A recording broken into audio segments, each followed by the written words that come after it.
எல்லாருக்கும் நமஸ்காரம். நான் நாமகிரி சௌந்தரராஜன். பகவத்கீதை முடித்தோம்.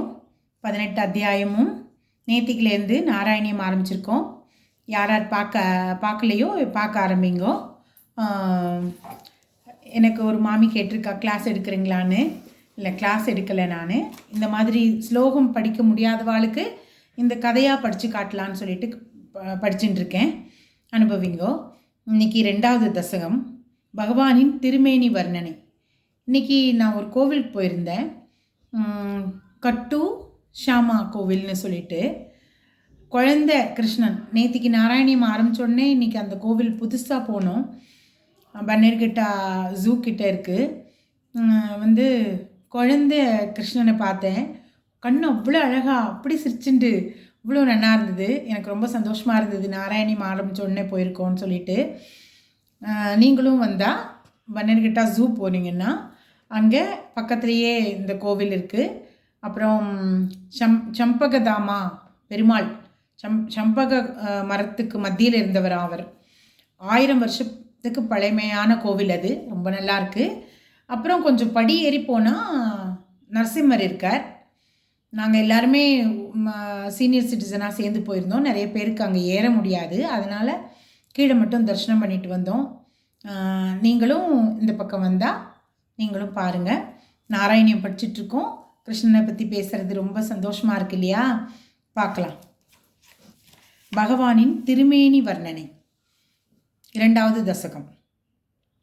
ஹே குருவாயூரப்பா, தங்களுடைய கிரீட்டம் சூரியனையும் விஞ்சக்கூடிய காந்தியுடையது. தங்கள் நெற்றியோ ஊர்த்வ திலகத்தால் மிகவும் அழகாக பிரகாசிக்கிறது. கண்களோ கருணை நிறைந்தது. பக்தர்களிடம் கொண்ட பிரேமையினால் கனிந்த புன்னகை, அழகான மூக்கு, மகர குண்டலங்களில் பிரகாசம் 2 கன்னங்களிலும் பிரதிபலிக்கிறது. கழுத்திலே கௌஸ்துபமணி ஒளி வீசுகிறது. மற்றும் வனமாலை, முத்து மாலைகள், ஸ்ரீவத்சம் என்கிற மரு ஆகியவற்றால் தங்கள் திருமேனி மேலும் அழகாக விளங்குகிறது. அத்தகைய தங்களுடைய ஒளிமிகுந்த ஸ்வரூபத்தை தியானம் செய்கிறேன். ஹே குருவாயூரப்பா, தங்கள் திருமேனி வர்ணனைக்கு எட்டாதது. தங்கள் திருக்கரங்கள், தோல் வளைகள், அங்கதங்கள், வளையல்கள், உயர்ந்த இரத்தினங்கள் இழைத்த மோதிரங்கள் முதலிய ஆபரணங்களும் சங்கம், சக்கரம், கதை, தாமரைப்பூ ஆகியவையும் பிரகாசிக்கின்றன. தங்கள் திருப்பாதங்கள் நிர்மலமான தாமரை மலர் போன்று மிளிர்கின்றன. இத்தகைய தங்கள் திருமேனி பக்தர்களின் துன்பங்கள் அனைத்தையும் அழித்து காக்கின்றது. இவ்வாறான பெருமைமிக்க தங்கள் திருமேனியை நான் சரணடைகிறேன். சம்சார கடலிலிருந்து கரையேற்றும் ஹே பிரபுவே குருவாயூரப்பா, மூவுலகிலும் ஒவ்வொரு வகையில் ஒவ்வொன்று கொண்டாடத்தக்கதாக அமைகிறது.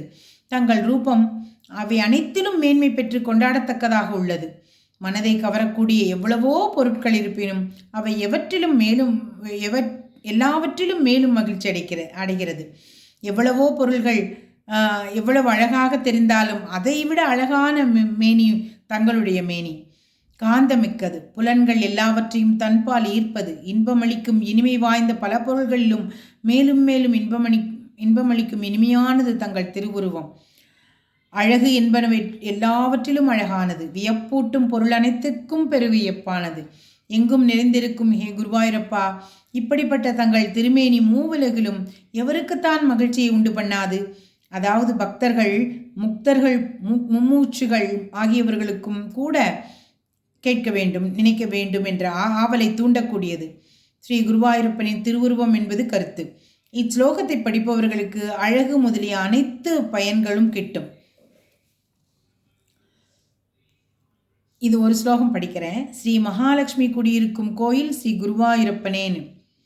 தத்தாத்ருங் மதுராத்மகம் தவவ புஸ்ஸம்பிராப்ய சம்பன்மயி சா தேவி பரமோத்சுகா சிரதரம் நாஸ்தே சொபக்தேஷ்வபி தேனாஸ்யா பத கஷ்டமஸ்யுத விபோ த்வத்ரூப மனோஜ்ஞக பிரேமஸ்தைரிய மயாத சாபலபலாஸ் சாபல்ய வார்த்தோதபூத். சரணடைந்த பக்தர்களை கைவிடாத ஹே பிரபுவே குருவாயூரப்பா, தனதானியங்களுக்கும் வெற்றிக்கும் இருப்பிடமான தங்கள் துணைவியான ஸ்ரீ மகாலட்சுமி உவமையற்ற மனோகரமான தங்கள் திருமேனியை அடைந்த பெருமகிழ்ச்சியினால் தன் பக்தர்களிடத்தில் கூட வெகுவாக தங்குவதில்லை.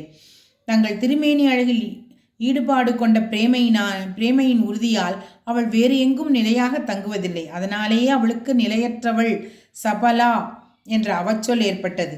அந்த அவச்சொல் தங்களையும் அல்லவா தன்னோடு சேர்த்து கொண்டு விட்டது என்று வருந்துகிறார் பட்டத்திரி. ஹே லக்ஷ்மிபதே, குருவாயூரப்பா, உலகியலுக்கு அப்பாற்பட்ட தங்களுடைய அழகில் ஈடுபாடு கொண்டதாலேயே ஸ்ரீ மகாலட்சுமி வேறு எங்கும் நிலையாக தங்குவதில்லை. இதற்கு வேறொரு அனுமான பிரமாணம் இப்பொழுது நான் கூறப்போகிறேன். அது என்னவெனில், தங்களை பற்றிய தியானத்திலும் நாம சங்கீர்த்தனத்திலும் உண்டாகும் ஆனந்தத்தில் மூழ்கி திளைக்கும் பக்தர்கள் கூறும் தன் கணவரான தங்களை பற்றிய குணானுபாவத்தில் பேராதரவு காட்டி அதை அனுபவிப்பதிலேயே ஈடுபாடு கொண்டு அதை பக்தரிடமே நித்தியவாசம் செய்கிறாள். முன் ஸ்லோகத்தில் ஸ்ரீதேவி தன் கணவருடைய அழகிலே ஈடுபட்டு அங்கேயே குடியிருக்கிறாள் என்றார் ஆசிரியர். இங்கு பகவத் குணங்களில் மூழ்கி திளைக்கும் பக்தர்களிடம் மிக்க ஆதரவு கொண்டு அங்கேயே வசிக்கிறார் என்கிறார். இதனால் ஸ்ரீ மகாலட்சுமி தன் கணவனையும் பக்தர்களையும் விடுத்து பிறரிடம் நிலையாக தங்குவதில்லை என்பது தெளிவு. மற்றும் செல்வங்கள் அனைத்தும் பெற வேண்டும் என விரும்புபவர்கள் பக்தியுடனும் அன்புடனும் ஸ்ரீ பகவானுடைய சொரூபத்தை தியானம் செய்வது, நாம குண கீர்த்தனங்கள் செய்வது ஆகியவற்றை கடமையாக செய்ய வேண்டும் என்று கவி நமக்கு உபதேசிக்கிறார். ஹே குருவாயூரப்பா, முன்பே கூறப்பட்டவாறு தங்கள் திருவுருவம் அழகாக அமுதத்தை பெருக்குவதாகவும் பரமானந்த ரசத்தின் களஞ்சியமாகவும் கேட்போரின் மனதை கவருவதாகவும் உள்ளது. அதாவது எதேச்சையாக பக்தன் ஒருவன் பகவானுடைய திருவிளையாடல்களை கேட்க நேரிடின் உடனே அது அவனது காது வழியாக இதயத்தில் புகுந்து அனைத்து பாவங்களையும் போக்குகிறது. அப்படி ஒரு முறை கேட்பவனை மீண்டும் மீண்டும் கேட்க தூண்டுகிறது. ஆனந்த பரவசமாக்குகிறது. உடலை மயிர்கூச்சரிய செய்கிறது. ஆனந்தத்தால் உண்டாகும் குளிர்ந்த ஆனந்த கண்ணீரை பெருக்கி இவ்வுடலையே நனைத்து விடுகிறது. ஹே லக்ஷ்மிகாந்தா, குருவாயூரப்பா, இவ்வாறு பக்தியோகம் மிக்க பெருமை வாய்ந்ததாக இருப்பதால் அல்லவா வியாசர் முதலிய யோகீஸ்வரர்கள் அதை கர்மயோக ஞான யோகங்களை காட்டிலும் மிக்க சிறந்தது என்று புகழ்கிறார்கள். இத்தகைய அன்பின் எல்லையை நிலமான பக்தியோகம் அழகே வடிவெடுத்த தங்களிடத்தில் எவ்வித முயற்சியுமின்றி அனைவராலும் எளிதில் பெறக்கூடியதாக அல்லவா இருக்கிறது. பக்தியின் சிறப்பிற்கு இதனினும் வேறு என்ன சொல்ல வேண்டும்? ஹே பிரபுவான குருவாயூரப்பா, கர்மங்கள் நித்தியம், தேவ பூஜை முதலியன நைமித்தியம் என்று பல வகையுள்ளவை. அவற்றை பயனில் கருத்தின்றி செய்வதால் மனம் தூய்மை பெற்று வைராக்கியம் உண்டாகி பின் ஞானம் உண்டாகும். ஆகவே இவை உடனே பலனளிக்க வல்லவனல்ல, நாளடைவில் பலனளிப்பவை. உபனிஷத்துக்களின் வாயிலாக கேட்டறிந்த ஞானமும் மோட்சத்தை அளிக்க வல்லதே. ஆனால் அது மனம் புலன்களுக்கு புலப்படாதாகையால் அதன் மூலம் பெறப்படும் ஞானம் எளிதில் அடைய முடியாததாக இருக்கிறது. ஆகையால் தங்களிடம் வைக்கப்படும் பிரேமையே வடிவான பக்தியொன்றே எப்பொழுதும் இன்பத்தை அளிப்பதாகவும் பிரம்மா முதலியவர்களாலும் புகழத்தக்கதாகவும் இருக்கிறது. கர்மயோகமோ ஞான யோகமோ எளிதல்ல. ஹே குருவாயூரப்பா, மிக்க முயற்சியும் ஈடுபாடும் கொண்டு ஆற்றக்கூடிய கர்மாக்களை அனுஷ்டித்து அதன் மூலம் மனதில் உள்ள மாசு நீங்கியவர்களாக ஞான யோகத்திற்கோ பக்தி யோகத்திற்கோ தகுதியை பெறுபவர் சிலர். அதனால் ஆவது என்ன? ஒன்றுமில்லை. மற்றும் சிலரே எனில் காதலாகி கசிந்து உள்ளம் நெகிழாது தர்க்க மார்க்கத்தில் பெரிதும் வருந்தி பிரம்மம் என்ற சிறப்பு பெயர் கொண்ட தங்கள் திருமேனியை தியானித்து பிரம்ம ரூபமாக தியானித்து பல பிறவிகள் எடுத்து அதன் பிறகு பேரானந்தத்தை அடைகின்றார்கள். அதாவது பிரம்மஸ்வரூபமான தங்களை வந்தடைகிறார்கள் என்பது கருத்து. ஹே விபுவான குருவாயூரப்பா, தங்களுடைய கதையாகின்ற அமுத வெள்ளத்தில் மூழ்கி திளைப்பதனால் தங்களிடம் பக்தி தானாகவே உண்டாகிறது. அதன் மூலம் தூய்மையான பிரம்ம ஞானத்தின் சித்தி உடனே எளிதில் கிடைக்கின்றது. பிறவி பயனை அளித்து வெற்றியுடன் விளக்குகின்றது. உங்களுடைய திருவடிகளில் முதிர்ந்த அன்பு சுவையினால் கனிந்து விளங்கும் அத்தகைய பக்தியே எனக்கு விரைவில் உண்டாகட்டும். கிருஷ்ணார்ப்பணமஸ்து.